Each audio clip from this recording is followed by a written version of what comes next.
From Washington, this is VOA News.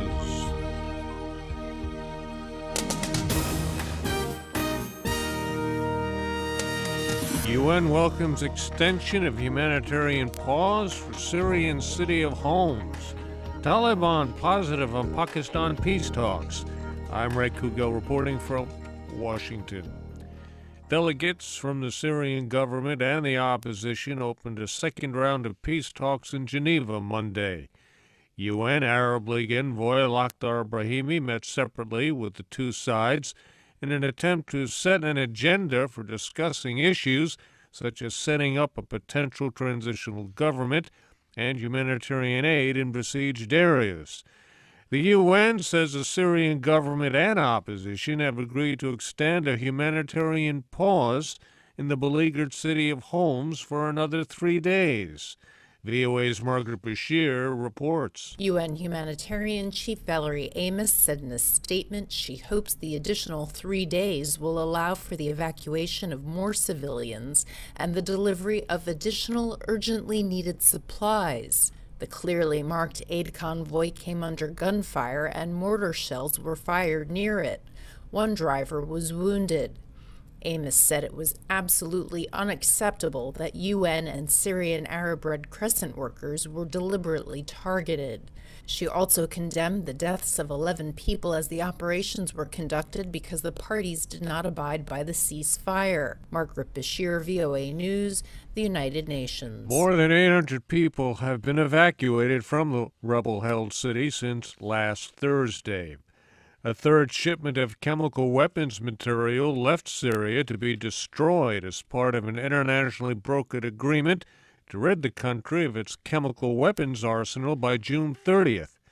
The joint mission of the United Nations and the Organization for the Prohibition of Chemical Weapons says the material left the country Monday aboard a Norwegian cargo vessel accompanied by a naval escort from China, Denmark, Norway, and Russia.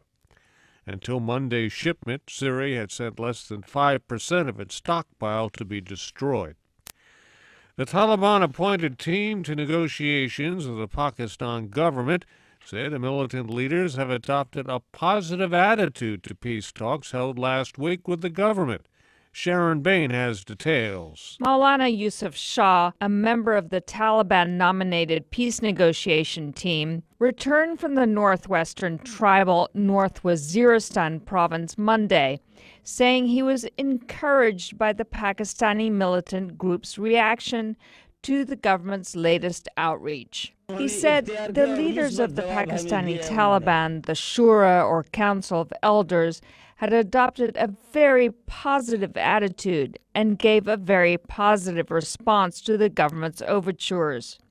Local media reports had said the militant groups had laid out a number of counter demands, including the imposition of strict Islamic law in Pakistan. It isn't clear when the government and the Taliban negotiating teams will meet again.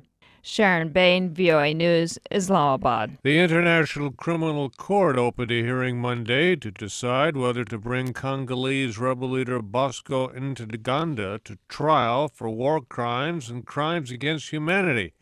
Ntaganda was deported to the Hague court last year. He says he is innocent.